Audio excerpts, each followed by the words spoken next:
I am your host, Nero Wolfe. Let's begin our journey. The clock on the mantel behind Nero Wolfe's desk is a fine piece of machinery, but its primary function isn't to tell time. It's to remind Wolfe that the world outside is moving while he is stationary. At 10 minutes past 9 on a Tuesday morning, the world was moving toward our front door in the form of a small bird-like man who looked as though he had been assembled from spare parts and old mahogany.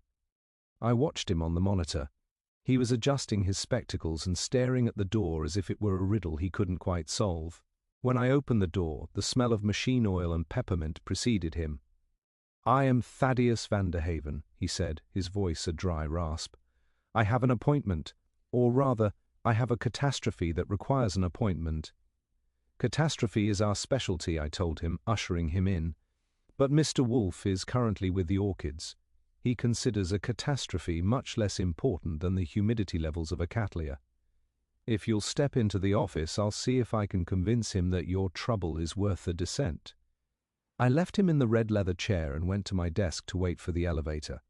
When Wolfe finally appeared at 11 o'clock, he took one look at our visitor and his lips tightened. Wolfe doesn't like strangers in the office, and he particularly doesn't like strangers who look like they might have a technical problem. He moved to his desk with the ponderous grace of a man who weighs 1/7 of a ton and prefers every pound of it to be in a state of rest. "Mr. Vanderhaven," Wolfe said, settling into his custom-built chair, "Archie says you have a catastrophe, unless it involves a direct threat to the safety of this house or a significant culinary loss. I suspect the word is an exaggeration." The little man leaned forward, his hands trembling. "Mr. Wolfe, I am the horologist for the St. Stephen's Cathedral. For 300 years, the 12 bells of St. Stephen's have marked the hour. Yesterday, at midnight, they struck 13. This morning at 6, they struck 5. At 9, they remained silent. Someone is tampering with the mechanism, a mechanism that is under lock and key to which only 4 people have access." Wolfe sighed, a sound like a distant landslide. "A clock that strikes incorrectly is a nuisance, sir, not a case for a private investigator. Call a locksmith." "It isn't just the bells," Vanderhaven hissed, his eyes wide. Inside the clock tower, someone left a note. It wasn't addressed to the church. It was addressed to you, Mr. Wolfe. It contained nothing but a series of numbers and a single dried petal from an Odontoglossum crispum. I saw Wolfe's hands, which were resting on the arms of his chair, freeze. The mention of a specific orchid, especially one that he grew with meticulous care, was the equivalent of a slap in the face. The sanctity of the brownstone hadn't just been disturbed, it had been signaled from a distance. "Archie," Wolfe rumbled, his voice dropping an octave, "did you lose a petal during the morning inspection?" "I didn't lose a leaf, let alone a petal," I said, leaning back. "And unless Theodore has started moonlighting as a bell ringer, our orchids are all accounted for." Wolfe turned his gaze back to the clockmaker. "Where is this note?" Vanderhaven pulled a piece of parchment from his pocket. It was heavy, expensive paper. On it, written in a precise, almost mechanical hand, were the numbers 12 to 113 to 2 to 20 to 8 to 5 to 18. Wolfe stared at the paper for a long minute. He didn't move. He didn't even seem to breathe. Then he looked at me. "Archie, our client's catastrophe has just become ours. Those numbers are a simple substitution cipher. They spell Lambeth.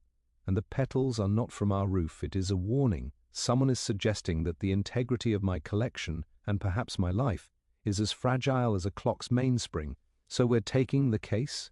I asked, already reaching for my notebook. "We are not taking a case," Wolfe snapped. "We are defending a fortress. Mr. Vanderhaven, tell me about the other 3 keys.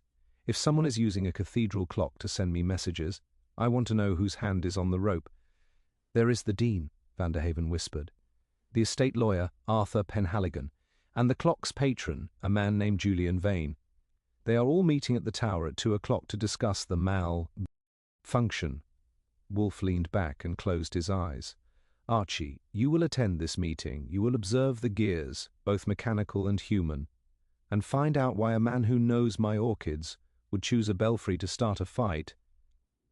I stood up and grabbed my hat. The game was on, and for once, the motive wasn't money or murder. It was a direct challenge to the man who lived for logic. The St. Stephen's clock tower was a soot-stained needle of Gothic masonry that looked as though it were trying to stitch the grey New York clouds to the pavement of Lower Broadway. I arrived at 2:05, the wind whipping off the harbour and carrying the scent of salt and ancient dust.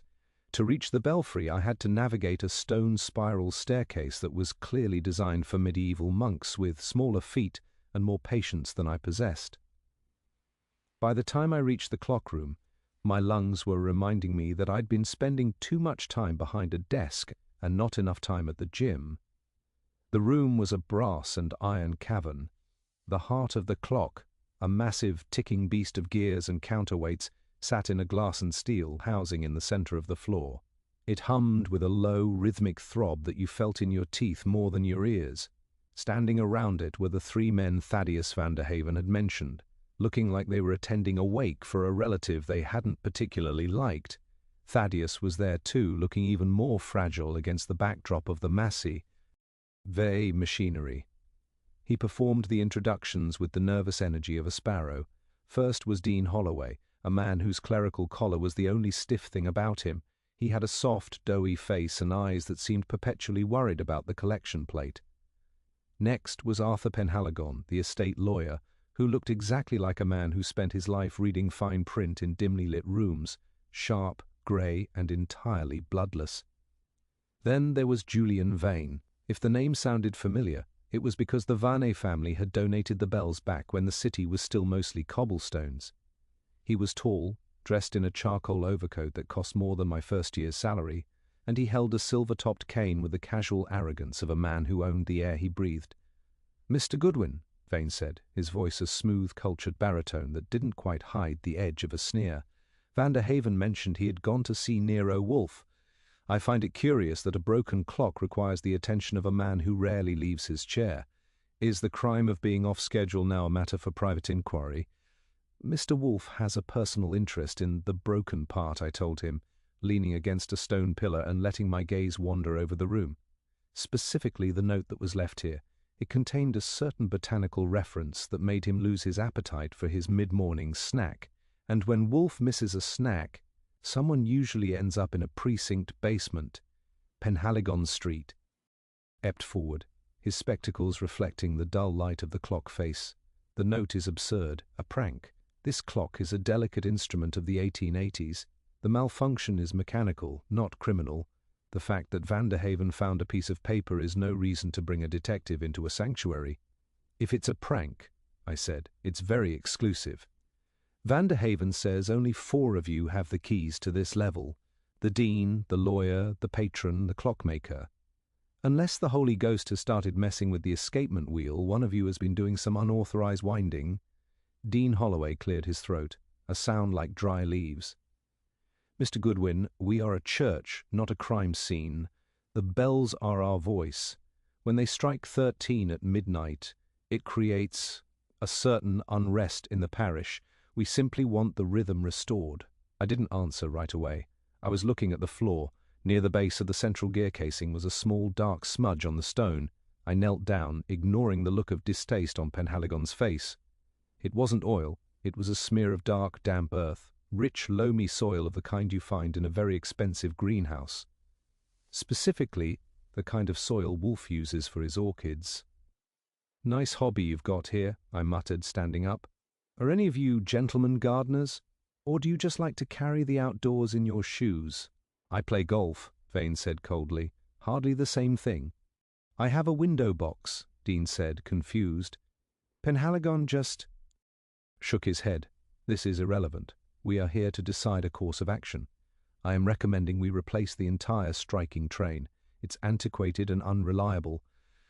"Replace it?" Vanderhaven gasped, his face turning a pale shade of green. "You destroy the character of the bells. You'd be tearing out the heart of St. Stephen's." "Progress requires sacrifice, Thaddeus," Vane said, tapping his cane against the floor. The sound was sharp, like a gavel. I watched them. The tension in the room wasn't just ours. It was a triangle of friction. The dean wanted peace, the lawyer wanted efficiency, and the patron wanted control. And Vanderhaven, the man who loved cogs, was caught in the middle. But none of that explained the orchid petal or the soil on the floor. "I'll tell Mr. Wolfe you're all eager to help," I said, moving toward the stairs. "He'll probably want to see you, not because he likes your company, but because he hates a mystery that doesn't have the decency to stay in its own backyard. Oh, and Mr. Vane? That cane of yours has a very distinctive tip. It leaves a mark that looks suspiciously like the one I saw on the dusty ledge by the belfry window. You might want to have it cleaned." I didn't wait for a reply.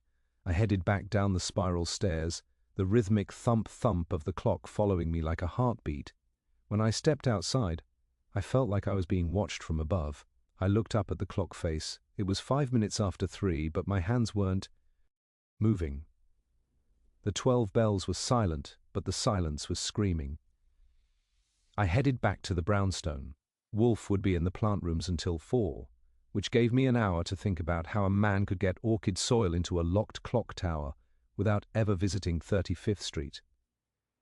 When I walked into the office, the smell of Fritz's afternoon baking, cinnamon and apples, hit me.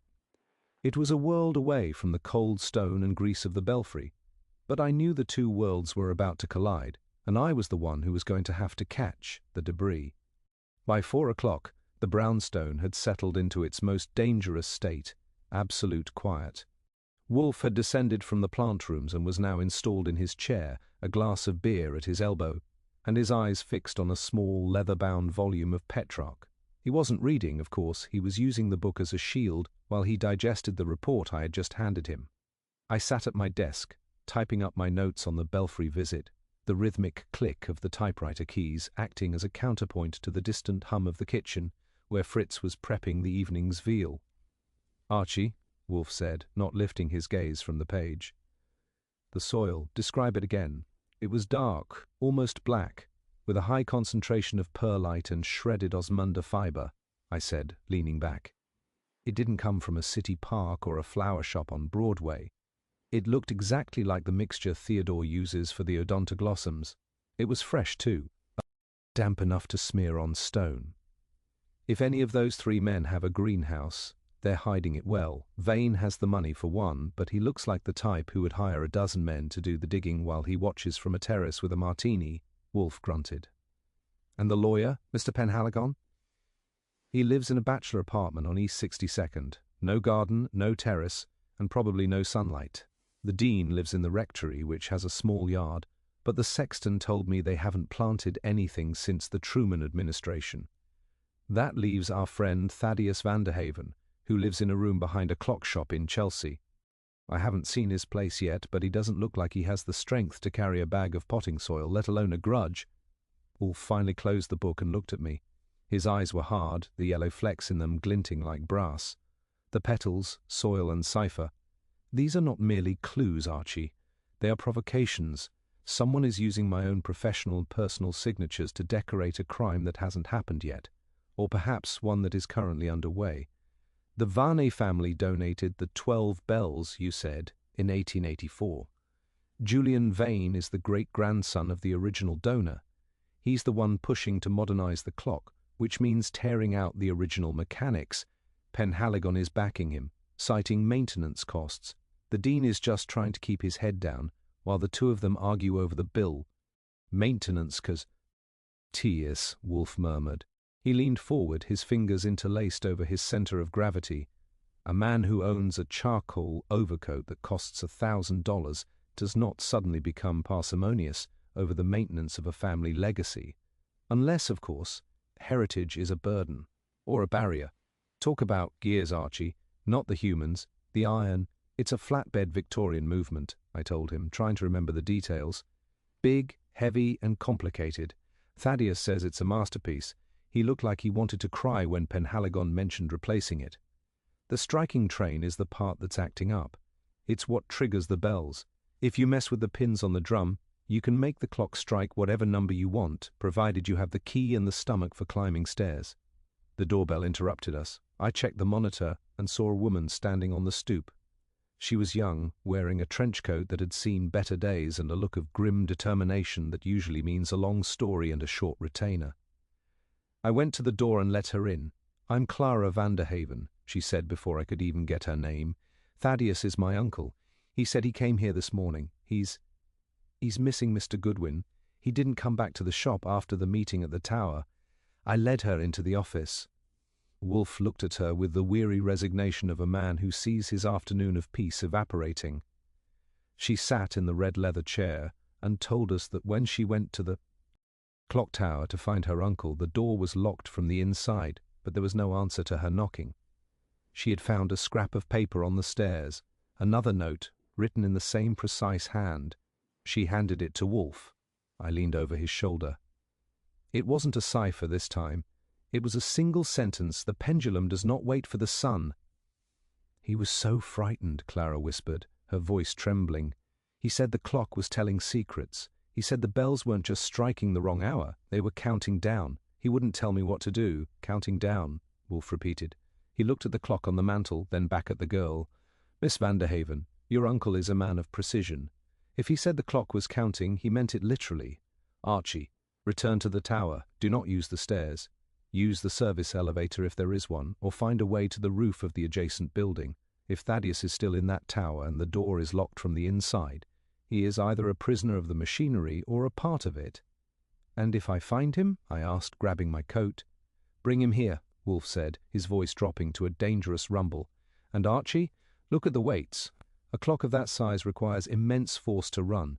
If someone wanted to hide something, or someone, the weight well of a Victorian clock tower is a very deep and very dark place to start." I headed for the evening air. The sun was setting, casting long, skeletal shadows across the city. The LV bells were supposed to strike 5, but as I drove toward Lower Broadway, the silence from the belfry felt like a weight of its own. The brownstone had been disturbed, the client was missing, and the clock was ticking toward a midnight that nobody was prepared for. The Lower Broadway air was turning from grey to a bruised purple as I pulled the sedan to the curb 2 blocks away from St. Stephen's. I didn't want the sedan sitting right out front like a calling card for whichever vulture was currently roosting in the belfry. I walked the rest of the way, keeping my collar up and my hat low. The church sat like a dark, hunched beast among the glowing glass boxes of the financial district. Up above, the 4 clock faces were illuminated from within, but they looked less like timekeepers and more like unblinking eyes watching for intruders. Wolfe had told me not to use the stairs. That was easy enough to say when your idea of a vertical commute is an elevator that moves with the speed of a glacier. I found the adjacent building, a narrow 10-story warehouse that had seen better days, and used the fire escape to reach the roof. From there, it was a 6-foot jump to the stone ledge of the cathedral's bell tower. I'm not as young as I used to be, and the drop to the pavement was several hundred feet of gravity I didn't care to introduce myself to, but I made the leap. The stone was cold and slick with the evening mist. I worked my way around to a lancet window that looked into the heart of the clock room. It was cracked open an inch, likely for ventilation for the grease and oil, and I used a pocket tool to encourage the latch to cooperate. I slipped inside, landing on a wooden catwalk that smelled of old pine and machine lubricant. The tower was silent, but it wasn't empty. The massive pendulum, a 15-foot rod of polished steel with a brass bob the size of a manhole cover, was swinging with a slow, hypnotic shuck-shuck sound. It was the only thing moving. The gears were locked, the striking train held in place by a heavy iron bar that shouldn't have been there. I scanned the room with my flashlight, the beam cutting through the dust motes like a saber. "Thaddeus?" I whispered. My voice didn't echo, it was swallowed by the heavy timber of the belfry. I moved toward the weight well, the deep, vertical shaft where the massive lead weights hung, providing the potential energy that kept the whole thing screaming for time. I peered over the edge. The weights were down, meaning the watch should have been dead, but the pendulum was still swinging. That's a physical impossibility unless someone is providing the momentum, or the clock is being powered by something other than gravity. I started down the interior ladder, my boots clanging softly against the iron rungs. Halfway down the shaft, I saw a shape wedged behind one of the secondary pulleys. It was a man, slumped and motionless. I reached him and grabbed his shoulder. He was Thaddeus Vanderhaven. He wasn't dead, but he was close to it, his breathing shallow and his face the color of old parchment. He was gagged with a strip of silk, expensive silk, the kind Julian Vane probably used for his pocket squares, and his hands were bound with copper wiring. I cut him loose and hauled him up to the catwalk. He coughed, a dry, rattling sound, and grabbed my arm with surprising strength. "The pins," he wheezed. "Look at the pins, Goodwin. Take it easy, Thaddeus. Let's get you out of here." "No! Look at the drum." He pointed a trembling finger at the striking mechanism. I turned my light on the big brass drum that controlled the bell strikes. Usually, these drums have pins that trip the hammers, but these pins had been moved. They were no longer in the rhythmic pattern of time. They were clustered together, forming a jagged, uneven row. "What does it mean?" I asked. "It's not a clock anymore," Thaddeus whispered, his eyes wide with a terror that went beyond the physical. "It's a telegraph. If the bar is removed, the weights will drop all at once. The bells won't ring, they'll shatter. The vibration, the whole belfry will come down. It's been rigged as a deadman's switch. Rigged by who? He didn't say. He wore a mask. But he knew the clock. He knew every tooth in every gear. He told me the 12 bells were a lie. He said the foundation of the tower was built on a secret that Julian Vane's great-grandfather died to keep." I looked at the iron bar holding the gears. It was conic, tied to a thin, nearly invisible wire that ran up toward the roof and down toward the dean's office. It was a strategic masterpiece. Anyone trying to force the clock to run or trying to dismantle the malfunction would trigger the collapse. "Come on," I said, hoisting Thaddeus over my shoulder. "Wolfe doesn't like his guests to be half dead, and I've seen enough gear work to last me a lifetime." I got him back the way I came, which was twice as hard with a 100-pound horologist on my back. We made it to the sedan, and I drove like a man who knew the speed limits were just suggestions. When we arrived at the brownstone, the front light was on, and Fritz was waiting at the door. "He's alive, Fritz," I said, ushering Thaddeus into the hall. "But he's had a rough day at the office. Get him some brandy and put him in the front room." I walked into Wolfe's office. He was still in his chair, but the book was gone. He was staring at the cipher I had left on his desk. He looked at me, his eyes taking in the grease on my sleeves and the grim set of my jaw. "Mr. Vanderhaven is here," I reported. "And we have a problem, sir. The clock tower isn't just a riddle, it's a bomb. A structural mechanical bomb designed to erase the St. Stephen's belfry and everyone in it if the wrong gear is turned." Wolfe's fingers began to tap a rhythmic beat on the arm of his chair. He didn't look surprised. He looked satisfied, which is always the scariest expression he wears. A deadman's switch. How elegant and how very desperate. "Archie, call Saul Panzer. Tell him I need him to visit the recording room. I want the original blueprints for St. Stephen's, specifically the renovations of 1884. And Archie? Yeah? Tell Fritz to double the lamb order. We are going to have a full house tomorrow, and I should like the last meal of our antagonists to be a memorable one." "You think they're coming here?" "They have no choice," Wolfe said, closing his eyes. "The clock is counting down," as Thaddeus said. "But it isn't counting time, it's counting the minutes, until the truth becomes heavier than the lead weights in that tower. And I am the only one who knows how to stop the pendulum." The morning air inside the office was thick with the scent of coffee and the sharp medicinal tang of the liniment Fritz had used on Thaddeus Vanderhaven's bruised wrists. The clockmaker was upstairs, resting in one of the guest rooms, but the atmosphere he had brought into the house remained behind, a cold, mechanical dread that seemed to make the very walls of the brownstone feel thin. Wolfe was at his desk, but he wasn't looking at the cipher or the blueprints Saul Panzer had delivered at 3 a.m. He was staring at a small, velvet-lined box I had retrieved from Vanderhaven's shop in Chelsea an hour ago. Inside the box lay the missing minute hand of the St. Stephen's clock. It was 3 feet of wrought iron, tipped with gold leaf, and it was bent at a 45-degree angle, as if a giant had tried to use it as a pry bar. "The trespass was subtle, Archie," Wolfe remarked, his voice a low rumble that barely carried across the desk. "You found this hidden beneath a floorboard in the shop. Mr. Vanderhaven did not put it there. He told you he hadn't seen this piece of the mechanism since the malfunction began, yet it was found in his residence, covered in the same loamy soil you observed in the belfry. The intent is clear. Thaddeus was to be the architect of his own destruction. If the tower fell, the evidence of his sabotage would be found in his home, providing a convenient motive for a man driven mad by the impending loss of his beloved gears." "It's a neat trick," I said, leaning against the edge of my desk. "Frame the victim so the crime looks like an accident or a suicide, But the soil still bothers me. Why bring the greenhouse into the clock tower? It's like leaving a fingerprint on purpose. Wolfe's eyes narrowed. Or like a signature. Consider the odontoglossum petal. That specific orchid requires a cool, moist environment, much like the interior of a stone clock tower in autumn. The perpetrator isn't just a gardener, Archie. He is a man of aesthetic precision who views this entire affair as a performance. He is mocking us. He is mocking me. He knows I am a prisoner of this house, just as Thaddeus was a prisoner of his tower. I checked the monitors. A black sedan had pulled up to the curb, and Arthur Penhaligon, the estate lawyer, stepped out.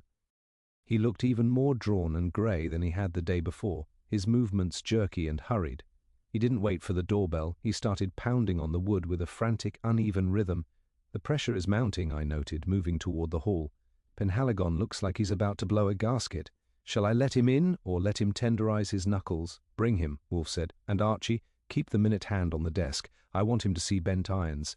It is a very loud piece of evidence for a man who prefers the silence of legal briefs. I ushered Penhaligon into the office. He didn't sit down. He paced the length of the rug, his eyes darting toward the velvet box and then away, as if the iron hand were a coiled snake. "He's gone!" Penhaligon erupted, his voice cracking. "Vane has disappeared. I went to his townhouse this morning to discuss the renovation contracts, and the place was a shambles. His safe was open, his staff was dismissed, and there was soil, Mr. Wolfe. On the Persian rugs, black, damp dirt scattered everywhere. How very consistent of him," Wolfe said, his voice dripping with a cold liquid boredom. "Mr. Penhaligon, sit down. You are making the furniture nervous. You say Mr. Vane has vanished, yet you come here. Why? I am a private investigator, not a missing persons bureau for the wealthy and erratic." "Because of the bells," Penhaligon cried, finally collapsing into the red leather chair.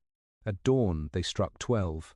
But it wasn't a ring, it was a toll, a funeral toll, and then the clock stopped entirely. If the tower is rigged, as Vanderhaven feared, then Vane isn't missing, he's finishing the job. He's going to bring the whole structure down to cover the fact that the Vane estate is bankrupt. The modernization was a front to sell off the original gold-plated internal components and replace them with cheap lead, a financial motive, I suggested, looking at Wolfe. Vane sells the gold, rigs the clock to collapse, and blames the unreliable Victorian machinery and a crazy clockmaker. He walks away with the insurance and the scrap value, and the secrets of the tower stay buried in the rubble. Wolfe didn't answer immediately. He reached for the bottle of beer Fritz had placed on the blotter, poured it with a steady hand, and watched the foam settle. "A plausible theory, Archie. It accounts for greed and sabotage. But it does not explain the orchid petals. It does not explain the cipher. And it certainly does not account for the fact that Julian Vane is currently standing on my front stoop, looking through the peephole." I spun toward the monitor. Sure, Julian Vane was there, but he wasn't alone. Saul Panzer was holding him firmly by the elbow. Saul looked up at the camera and gave a small, grim nod. "Saul's been busy," I said, feeling a grin tug at my mouth. "He doesn't usually bring the suspects home like a grocery delivery unless he's found something that doesn't fit the paperwork. Bring them in," Wolfe commanded. "The circle is nearly complete, though the center is still hollow. We are missing one vital component, Archie. The minute hand is bent, the pendulum is stalled, but the motive for this specific theater has yet to be wound to its full tension." I opened the door, and Saul led a disheveled Vane into the room. Vane was missing his charcoal overcoat, his silk tie was shredded, and his face was bruised. He looked less like a patron of the arts, and more like a man who had been dragged through a hedge backward. "I found him at the docks, Archie," Saul said, his voice level and professional. "He was trying to board a freighter for Tangier. He had a suitcase full of gold leaf and a very heavy conscience. But he also had this." Saul held a small, wet envelope. Inside was another note, written in that same chillingly precise hand. "The 13th strike is for the man who watches from the chair." Wolfe's face went still, a terrifying, absolute stillness that usually meant someone's world was about to end. "The 13th strike," he whispered. "It seems, gentlemen, that the clock is not counting down to the destruction of a building. It is counting down to an appointment with me. Archie, call the dean. Tell him to come at once. We are going to have a demonstration of horological truth. and I should like a man of God to be present for the confession. The brownstone felt less like a home and more like a pressure cooker as the afternoon sun dipped behind the neighbouring rooftops. The front hall was a staging area for a crisis that hadn't quite decided which way to explode. Julian Vane sat on the edge of the small wooden bench by the coat rack, guarded by Saul Panzer, who was leaning against the wall with the relaxed posture of a man who could turn into a coiled spring in a tenth of a second. Vane was staring at his own hands, which were stained with a mixture of grease and that same dark, loamy soil that had become the calling card of this nightmare. In the office, the air was thinner. Arthur Penhaligon was still in the red leather chair, but he had shrunk into it, looking like a discarded suit. The arrival of Vane had shattered his remaining composure. He kept glancing at the bent minute hand on Wolfe's desk, as if it might suddenly leap up and strike him. "Panic, Archie," Wolfe said, his voice a low, vibrating hum that seemed to come from the floorboards. "It is a fascinating physiological response. It strips away the varnish of civilization and leaves only the raw, desperate machinery of survival. Mr. Penhaligon is experiencing it internally. Mr. Vane is experiencing it externally. And the man who sent that last note is counting on it to blind us. The note said the 13th strike is for you, sir," I reminded him, keeping my eyes on the monitors. "If that clock is a bomb, and the countdown is for the man in the chair, we're sitting on the bullseye. Maybe it's time we move the operation to the basement, or at least to the kitchen. Fritz has the knives, and I've got the 38. Movement is what the adversary desires," Wolfe snapped, his eyes flashing. "He wants me to abandon my post.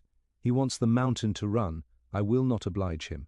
Saul, bring Mr. Vane into the room, and Archie, open the door. The Dean has arrived." Dean Holloway didn't just walk into the house, he stumbled in, his face ashen and his clerical collar undone. He looked like he'd been running through a rain of soot. "It's gone," he gasped, ignoring the usual pleasantries. "The belfry, there's a hum coming from it, a vibration that can be felt in the pews. The police have cordoned off the block, but they won't go up.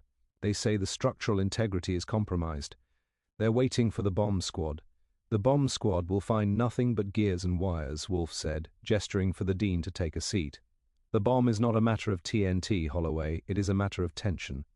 Saul, what did you find at the docks besides Mr. Vane?" Saul stepped into the light of the desk lamp. "A second suitcase, sir. It wasn't Vane's. It was hidden in a locker registered to a B. Lambeth. Inside was several rare orchid bulbs, odontoglossum hybrids, and a set of blueprints for this very house. Someone has been studying the floor plan of the brownstone as closely as they've been studying the St. Stephen's clock." The room went cold. The idea of someone prowling around the docks with blueprints of our home was like finding a snake in your bed. I felt the hay on the back of my neck stand up. "Lambeth," I muttered. "The name of the first cipher. Who the hell is Lambeth?" Wolfe didn't answer.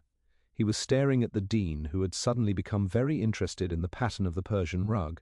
"Dean Holloway," Wolfe said, his voice dropping to a whisper that carried the weight of a sledgehammer. "In 1884, when the bells were donated, there was a scandal. A young curate named Benjamin Lambeth was accused of stealing from the building fund. He disappeared before the trial. The Varner family provided the funds to cover the loss, and the bells were cast in his memory, or so the public was told. Isn't that right?" The Dean looked up, his eyes wide with a sudden, sharp terror. How could you know that?" "The records were sealed. It was a matter of church discipline. I know it because the man who is rigging your clock is not a ghost, but a legacy," Wolfe said. "He is using the name of the man your predecessors ruined to enact a very precise revenge.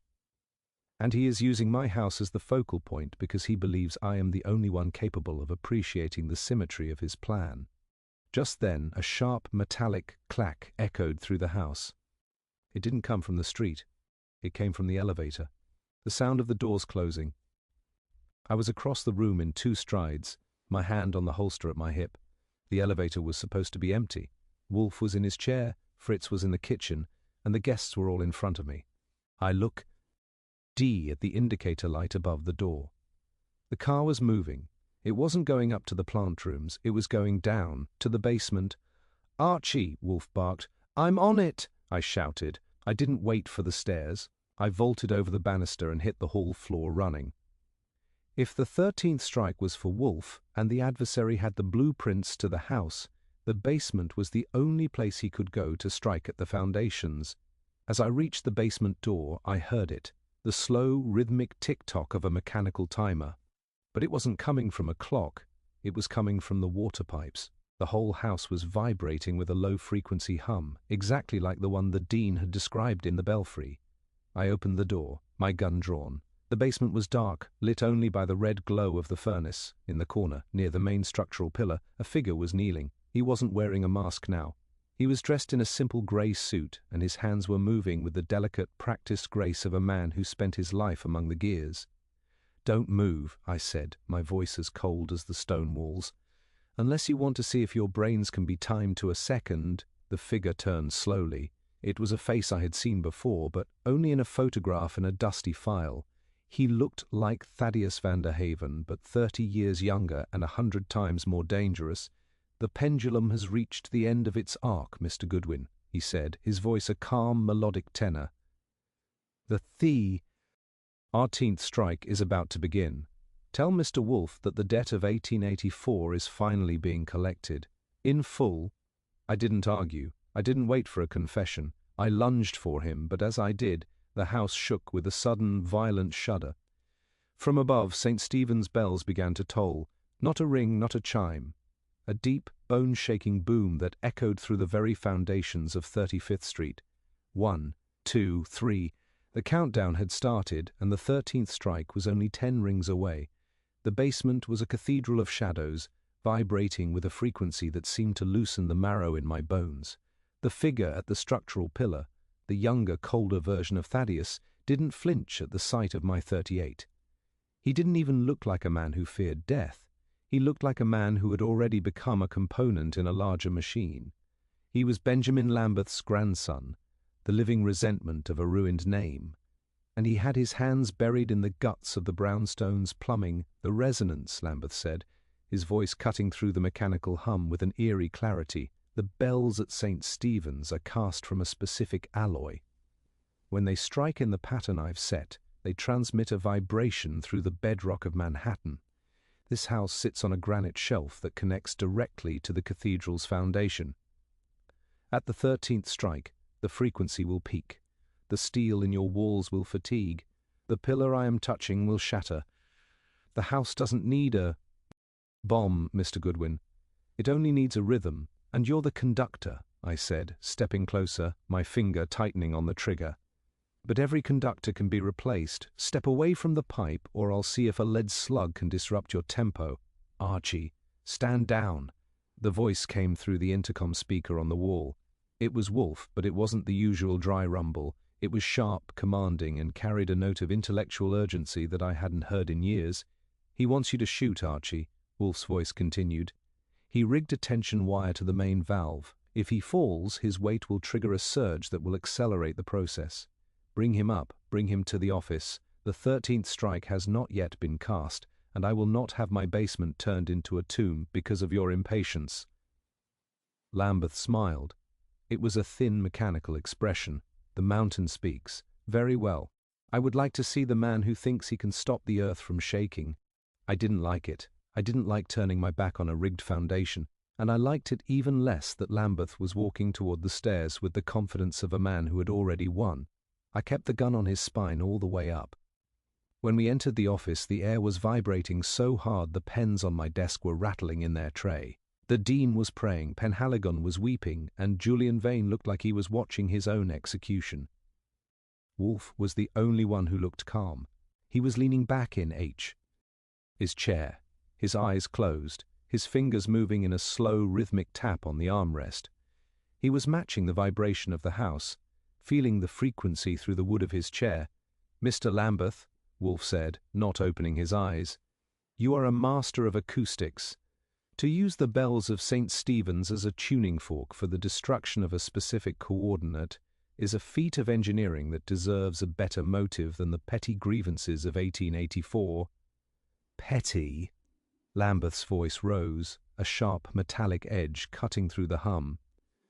"My grandfather was a man of God.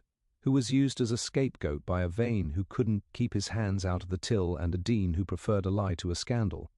They buried his name under 3 tons of brass. I am simply letting those bells speak the truth. The truth is rarely a sound, sir, Wolfe snapped, his eyes popping open. It is a fact. And the fact is that you have miscalculated. You assume the granite shelf between here and the cathedral is a solid, uninterrupted conductor. You did not account for the subway excavation of 1934 which severed the primary vein of stone beneath 34th Street. The resonance you are building will not bring down this house. It will, however, blow back through the pipes and shatter the belfry of St. Stephen's, with your Uncle Thaddeus still inside it. Lambeth froze. The confidence drained from his face, replaced by a frantic, calculating look. The excavation, it was backfilled. The blueprints said, Rints were for the sewer lines, not the seismic strata, Wolfe lied. He said it with such absolute, crushing authority that I almost believed him myself, despite knowing that Wolfe hadn't looked at a geological survey in 20 years. You are currently destroying the only man who ever loved you, Lambeth. Thaddeus Vanderhaven is the heart of that clock. If you strike the 13th bell, you are his executioner. The house shook again. 10. The boom was so loud it felt like a physical blow. Office windows rattled in their frames. Stop it, Lambeth whispered. I can't stop it from here. It's a mechanical cycle. Once the bar is removed... The bar is not the only way, Wolfe said, leaning forward. Archie, the minute hand, the bent iron on my desk.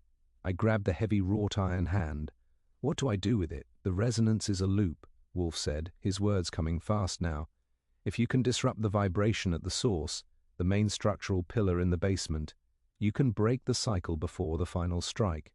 Use the iron as a wedge, drive it into the gap between the pipe and the stone. It will create a counter-frequency. It will be violent, Archie. You may lose your hearing and I may lose my plumbing, but we shall keep the roof. I didn't wait.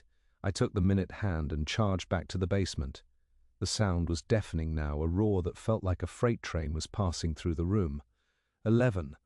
The floor cracked near the furnace. 12. I reached the pillar.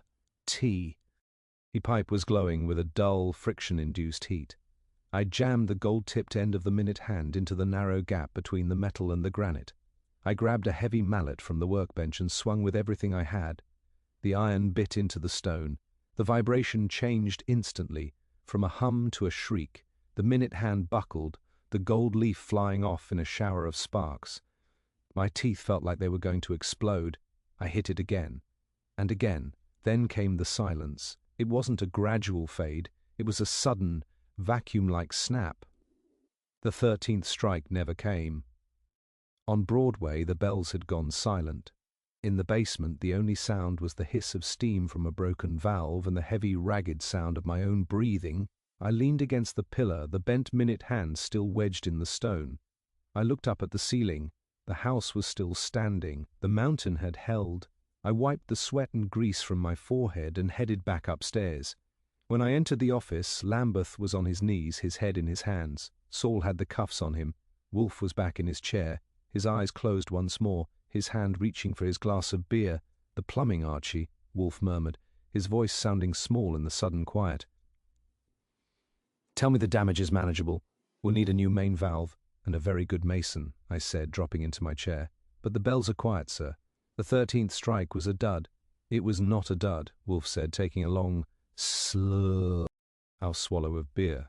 It was an intervention. Now, Saul, take this mechanical Mozart to the authorities. And Dean Holloway, I suggest you go to your church and see if you can find a way to honor the truth without the aid of a hammer.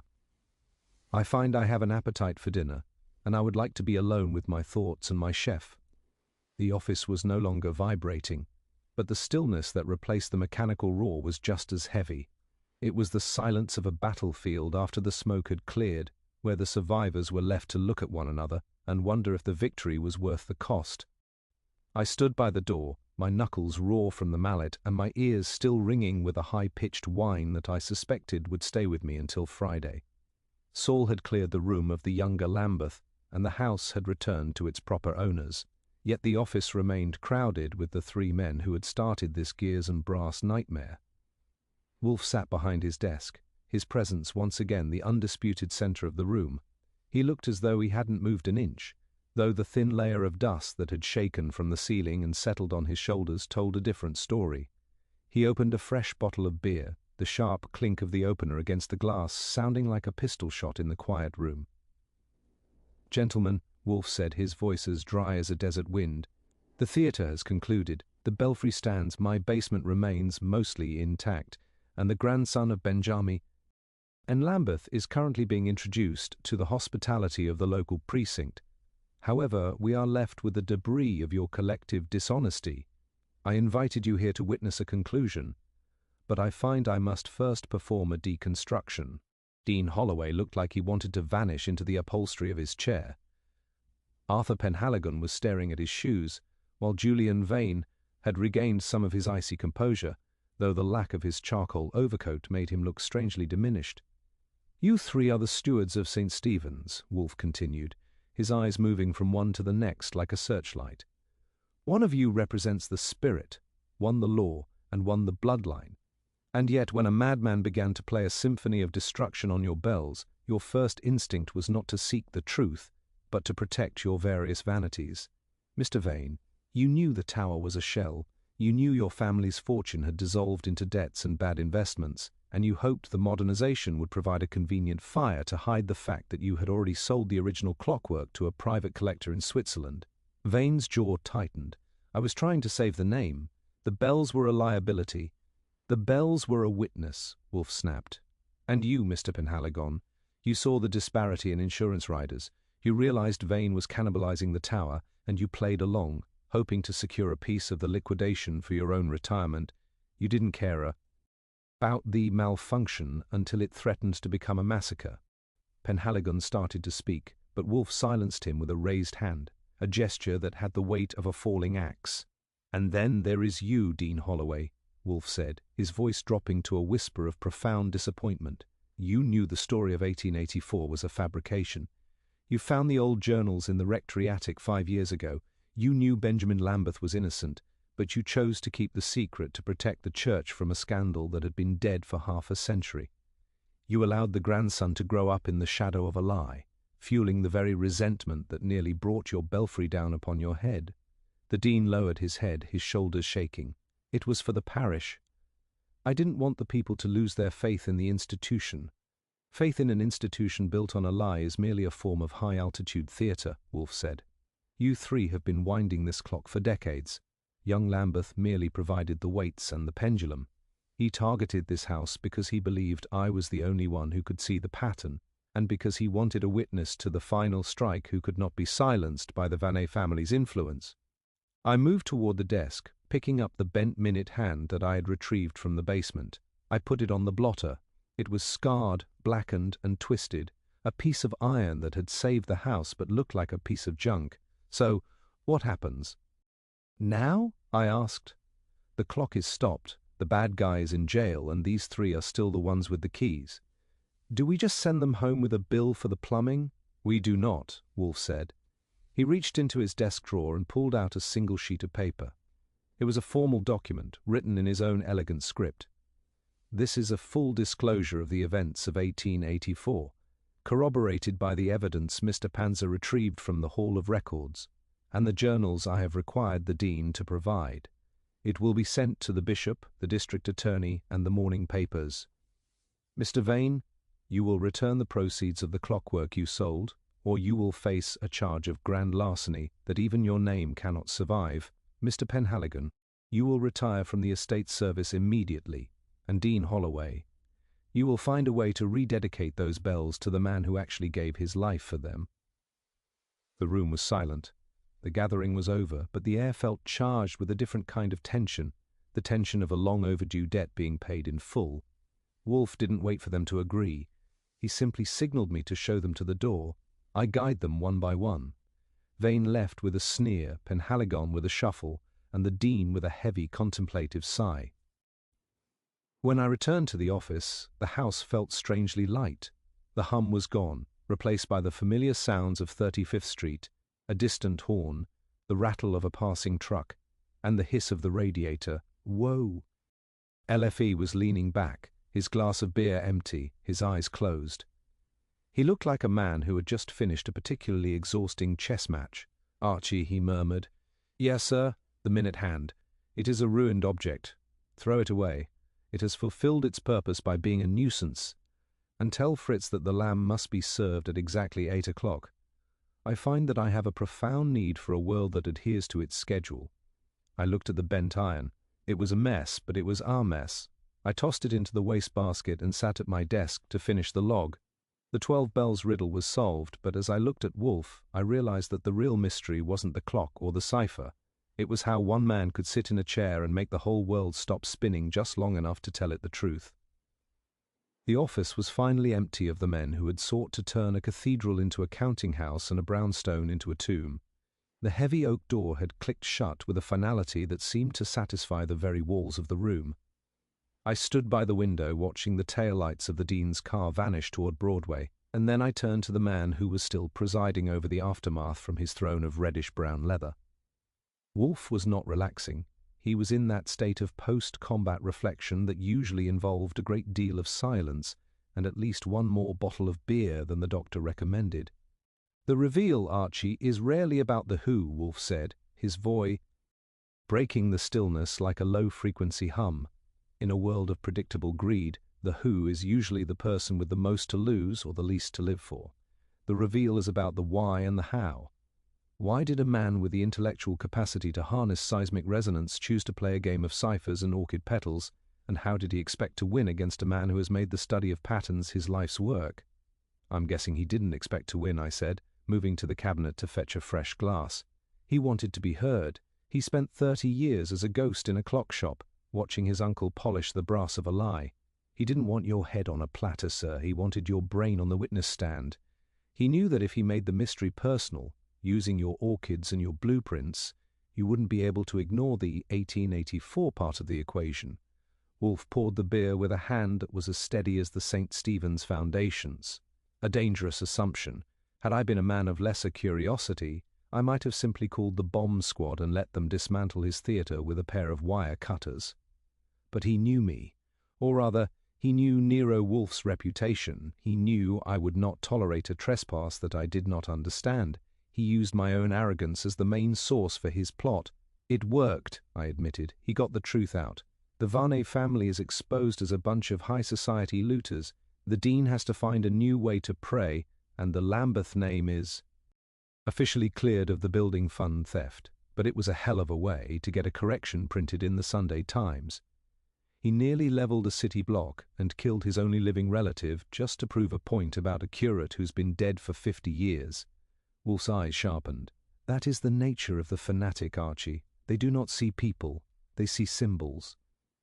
To young Lambeth, Thaddeus was not an uncle. He was the curator of a memorial to a falsehood. To him this house was not a residence, it was the final court of intellectual justice. He was willing to destroy the symbols to validate the fact. It is a logical progression, albeit a monstrous one. He leaned back, the beer glass resting on his chest. But there was a secondary layer. The gold leaf, the missing minute hand, the subtle tampering with the drum. Did you notice the pattern of the pins before you wedged the iron into the pipe? I was a little busy trying to keep the house from vibrating into the East River, I reminded him. But Thaddeus said they were clustered, like a telegraph. Precisely, Wolfe murmured. The pins were not set to strike a bell, they were set to strike a frequency. By clustering the pins, he ensured that the hammers would hit the bell at the exact microsecond required to amplify the resonance. It was not a countdown of time, it was a build-up of energy. Each strike added to the wave until the 13th would have acted as the detonator. It was a masterpiece of destructive interfere. Ents. If he hadn't been so focused on the truth of the orchid petal, I might not have looked at the basement foundations until it was too late. "The petal," I said, sitting at my desk. "The odontoglossum. Why that one? Aside from it being the one you're most protective of." "Because," Wolfe said, a ghost of a smile touching his lips, in the language of the 19th century botanists, a language Benjamin Lambeth would have known well. "The odontoglossum represents strength in fragility. It was a tribute to his grandfather, a man who was broken by the gears of an institution but whose legacy remained dormant like a bulb in winter, waiting for the right resonance to bloom I shook my head. He's a poet with a pipe wrench. I'm just glad he didn't decide to send a message through the ventilation system with poison ivy. So Saul's at the precinct, the suspects are in the wind, and we're left with a repair bill that would choke a horse. What do we tell Clara Vanderhaven? She's still upstairs, probably wondering if her uncle is a hero or a hardware store version of Guy Fawkes. Tell her, Wolfe said, his voice softening, that her uncle is a man who loved a machine more than he feared a man. And tell her that the 12 bells will ring again, though I suspect the music will be different now. The lie has been mined from metal. The rhythm is restored. He looked at the clock on the mantel, the one that had remained stubbornly on time through the entire ordeal. It is 7:40, Archie. The revelation is complete. I have spent the day contemplating the mechanics of malice and the acoustics of agony. I find that I am quite finished with the 19th century. I would like to return to the present, specifically to the part of the present that involves Fritz's lamb and a bottle of Montrachet. I stood up and reached for my jacket. The ringing in my ears was finally starting to fade, replaced by the comforting domestic sounds of the brownstone. The 12 bells riddle was no longer a riddle. It was just another file for the cabinet, another example of how the past has a habit of winding itself up until it eventually snaps. I'll tell Fritz to start the count, I said. And sir, next time someone sends you a cipher involving bells, let's just ignore it and go to the movies. My dental work can't take another 13th strike. Wolfe didn't answer. He was already looking toward the dining room door, his mind already calculating the perfect ratio of wine to meat. The mountain was moving, and when Wolfe moved toward a meal, the rest of the world, clocks, ciphers, and cathedrals included, simply had to wait its turn.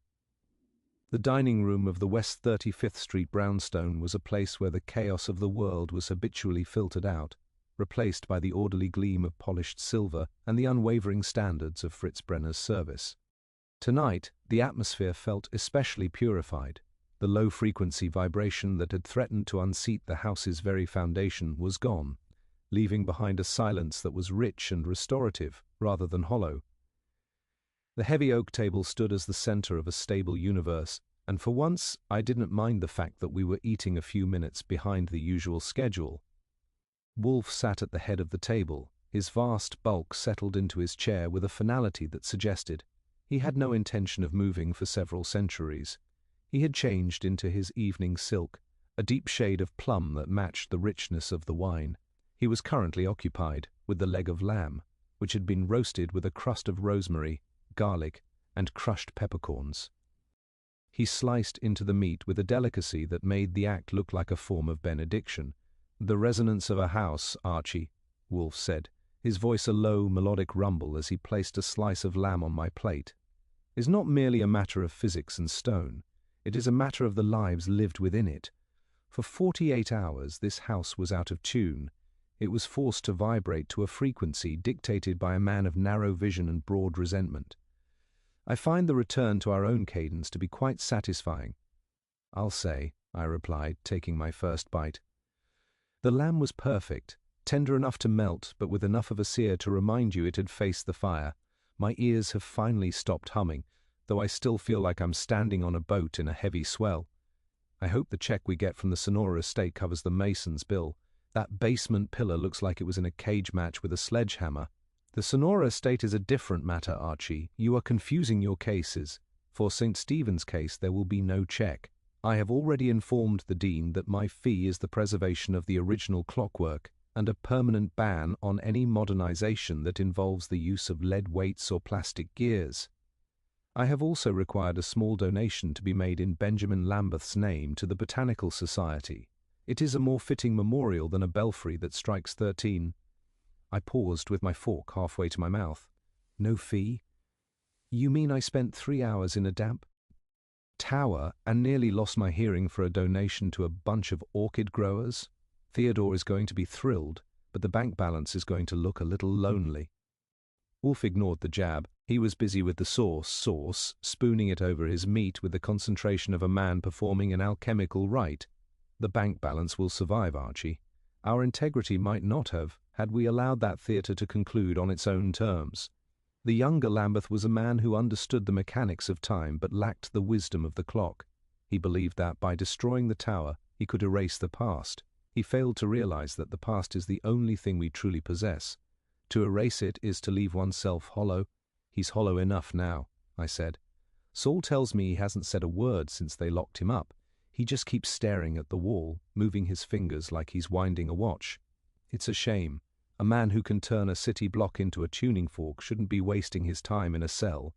He was a man who allowed a grievance to become his pulse, Wolfe said, setting his fork down and looking at me with those steady, unblinking yellow eyes. It is the most common of human follies. We take a wrong, be it real or perceived, and we wind it until the spring is so tight it snaps the very gears it was meant to drive. Benjamin Lambeth was a victim of his time, but his grandson was a victim of his own memory. He couldn't live in the present because he was too busy trying to correct. A dead man's ledger. Fritz appeared at the door, hovering with the quiet anxiety of a chef waiting for the final verdict. Wolfe gave him a small, dignified nod. "The lamb is exceptional, Fritz. The rosemary has a clarity that is quite remarkable." Fritz beamed, the tension leaving his shoulders. "Thank you, sir. I felt the house needed something. Grounded. Indeed." Wolfe turned his gaze back to me. "The bells of St. Stephen's will strike 12 tonight, Archie. Not 13, not 5, 12.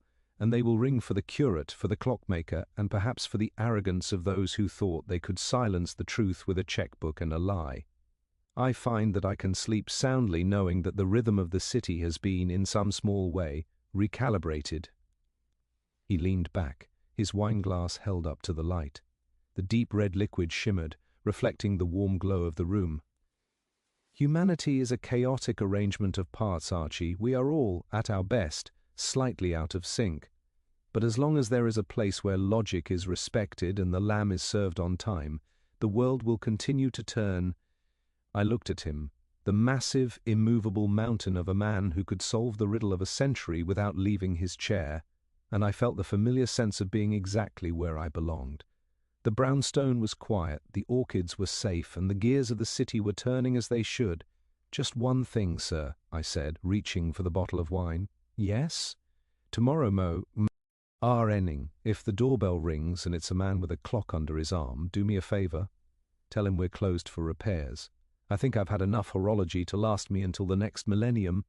Wolfe offered a grunt that might have been a laugh, or might have just been the sound of a man who was already contemplating dessert. "Agreed, Archie. Tomorrow we shall deal only with the living. Tonight we have the lamb, the wine, and the profound satisfaction of being right." I smiled, poured the wine, and let the silence of the room settle over us. The 12 bells were quiet, but the truth was ringing loud and clear.